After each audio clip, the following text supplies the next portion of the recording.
What's up, everybody? Mike here, and in this Dragon's Dogma 2 video, I'm gonna be talking about their planned updates that recently got posted on Twitter from Capcom about the game. And before I go to now, look, I'm not gonna fully dip into the whole drama of this game and whatnot because it's just ridiculous in my opinion overall. But I think the main issue is that we should focus on as gamers, consumers, is the performance and technical issues of the game across all platforms, mainly on PC though, because that's where I've been playing it at. That, over the microtransactions, stuff like that, because honestly, I am against microtransactions. They're stupid. All I will say about it when it comes to Dragon's Dogma 2 is that the microtransactions are freaking useless. And honestly, if you're in your right mind, you'll not even spend money on any of them because they're all in-game items you can literally earn in-game within the first 10 to 20 hours if you just play the game. Like, it's not that hard. It really is not that hard. So anyway, but yeah, the more I say important issue is the fact that the performance of the game is not super great. And, a lot of us made ourselves heard to Capcom, and Capcom is trying to address it. Something else I read, though, that was part of an issue of why even this stuff even happened in the first place. Read it off IGN article where basically RE Engine, the engine that they use now, ever since 2017, was not designed for open world games like Dragon's Dogma 2. It was designed for the purpose of more linear games like the Resident Evil series, Devil May Cry 5, things like that. Now, I know they use RE Engine on Monster Hunter Rise, but you also got to think too, overall, in comparison to Monster Hunter World, Monster Hunter Rise is a smaller scale game when it comes to the areas and zones, stuff like that you go to and explore, right? It's more of about getting you into the fight faster, quicker, things like that, instead of having you, spend a ton of time exploring and gathering as far as in the open world sections or semi-open world sections of the game. They were successful in making a great Monster Hunter game in Rise using the RE Engine with that. Now, I know this is going to cause some concerns for Monster Hunter Wilds because, yeah, they're trying to use RE Engine for that as well. They've been trying to improve upon it as well over the years since its, creation. And that has gotten better in many ways, like with certain games, like Resident Evil 4 Remake is amazing to play with the RE Engine and things like that. Monster Hunter Rise, great to play overall, fantastic game to play overall. It also probably, comes, not it probably does, it obviously comes with its cons too, because there's certain things they can't do, and there's some limitations, and they're still trying to figure out the kinks of it, because, it's still a work in progress. The engine's always going to evolve and change, usually, when you put resources and money into it. So, I'm hoping they can fix it. I'm hoping they can update it for Wilds, and Wilds does not release in a similar state like this game, like Dragon's Dogma 2, because personally, overall, despite the, performance issues, I'm having a blast playing it. I like Dragon's Dogma 2. I recently went through Dragon's Dogma 1 and had a blast playing that. I own that on PS4 and PC. I haven't played a PC version of Dragon's Dogma 1 yet, but I recently played through the base game with the PS4 remaster version with the Dark Arisen DLC. Had a freaking blast. And yeah, it still had some jank to it. It still had some, weirdness. Well, not really performance or glitches or really bad bugs and that were game breaking or messed up my experience overall. But, there was some silly jankiness to it and whatnot. Pawns dying in odd ways or doing stuff where they jump off somewhere they weren't supposed to and kill themselves or whatever the heck. Kind of like in Dragon's Dogma 2. I think, yeah, the performance issues are unacceptable overall in this day and age of gaming. I know the first game had these issues.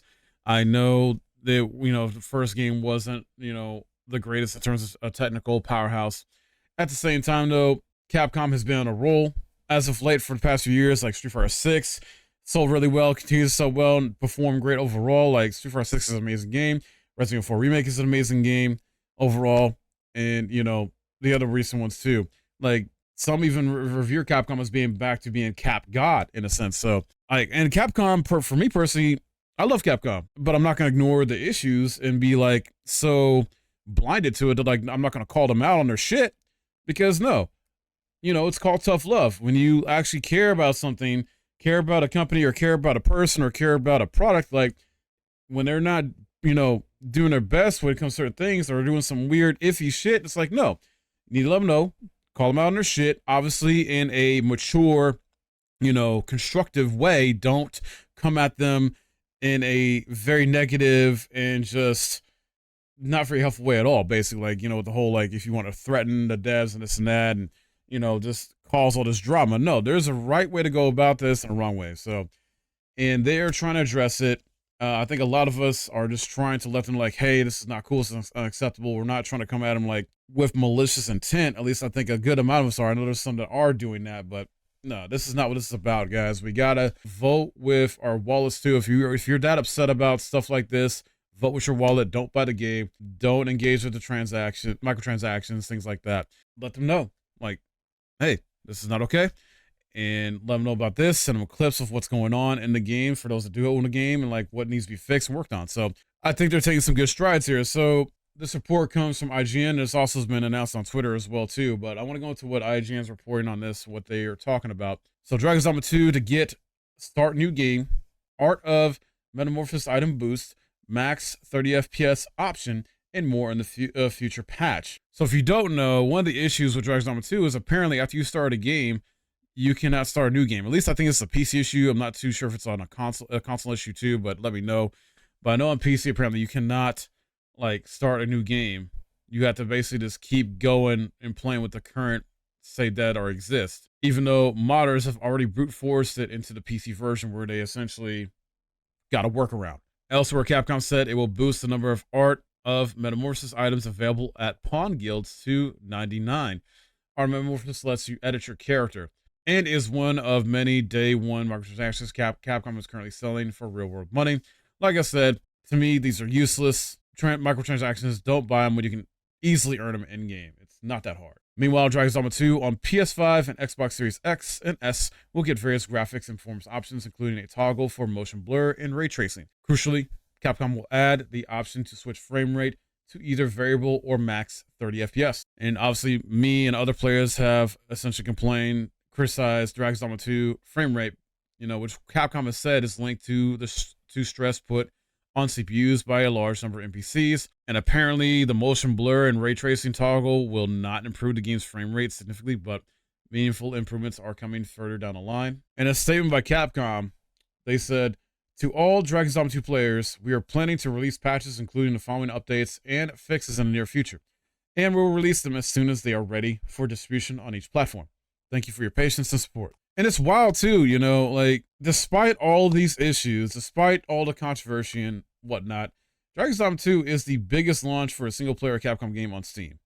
With an impressive like 228,000 plus peak concurrent viewers over the weekend alone. To the specifics of what more specifics what they're talking about here. So updates for all platforms. They're going to be adding options to start a new game when to say that already exists, which we kind of touched on already.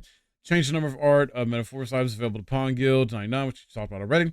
Making quests that allows players to acquire their own dwelling where they can save and rest available earlier in the game. Miscellaneous text display fixes, miscellaneous bug fixes, things like that. Also, another issue if you don't know, because I've been having this too. Some of y'all might be experiencing this too, where basically it's just not everybody, but how you save in a game doesn't always work correctly. I get a fail to create save bug that happens when it autosaves or I try to manually save. But when I save at an end, it's fine. I can save at an end just fine, and I am able to load just fine from there. So this is something else they need to fix. I noticed they didn't bring this up here at least. Updates for PS5, Xbox Series X and S, adding option to switch motion blur on or off. Adding the option to switch ray tracing, on and off. Adding the option to switch frame rate to either variable or max 30 FPS and options. And these options will not affect frame rate significantly. Frame rate improvements are planned for future updates. On the Steam side of things, they're going to improve the quality when DLSS super resolution is enabled, and then fixing an issue where models appear low quality under some specific settings. So they really need to fix this. As far as I know, it's a PC issue. They really need to address this. As I know me and others have reached out to them, let them know, like on Twitter and other places, like, hey, y'all need to fix this fail to create save bug ASAP. Like, it's literally messing with quite a bit of people in the community that want to play the game and enjoy it, right, without any issues of saving. Because as normally you would save, the three ways is add an end. Like I said, that's successful. And then when it auto saves, right, or when you do a manual save yourself, right, other issue though is, you know, even when you do a manual save, the next time it auto saves, it automatically overwrites that manual save you did when it's not at an end. So there's an issue with that too. So it's like they need to address that. They need to fix that. They need to, you know, figure it out. I believe there's like another mod that helps out with that, because I think it's on Nexus Mods. Someone created a mod that basically allows for infinite amount of save slots. So that I might have to look into myself, just until Capcom at least fixes this issue, because I'm not trying to risk losing hours of progress because it failed to create a save. Like, that's a big issue right there. That's my biggest gripe, honestly.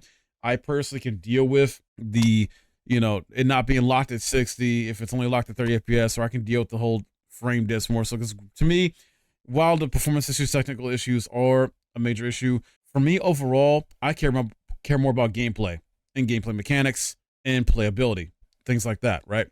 Over graphics and visuals any day of the week when it comes to games. I am not one of these guys like, I got to play my shit at 4K, 30 FPS, and this and that. And no, I'm cool at 1080p 60, and I think 1080p 60 should be the standard when it comes to these AAA bigger budget games anyway. But alas, we're here where like we got another Starfield situation where basically the game, even though it's supposed to be like a next-gen game or whatever, is still locked at 30 FPS instead of being 1080p 60 minimum, right? Like, it's insane. I don't get it. I don't get it when they got the budget, they got the talent, they got the resources to make it 60 FPS. I can understand. I'm more forgiving when it's like an indie studio that doesn't have the budget, doesn't have the, you know, maybe the right amount of talent or enough talent and resources to have a 1080p 60 FPS locked in frame rate and resolution. I get it. I'm more forgiving indie devs because, yeah, they're naturally going to have a lower budget usually most of the time. Most indie devs don't have big budgets like that and big dev team to handle all that. Whereas you got Capcom, you got freaking Sony Studios, you got Square Enix, etc., that should be able to pull this off. Like, an example is the FF7 Rebirth, like performance mode issues. People are complaining about that. It's not so much a big deal to me, but for those that care about the visuals like that, and at least having games that are standard 1080p 60 FPS in comparison to graphics mode, yeah, a lot of people were saying graphics mode is better. So, like I said, overall, I personally don't care about visuals as number one thing, but at the same time, poor visuals and poor optimization stuff can affect gameplay. That's where I start to have issues, when it starts affecting gameplay, my gameplay experience and fun with the gameplay mechanics and characters and stuff like that, where I'm either getting input delay and stuff like that going on. So, yeah.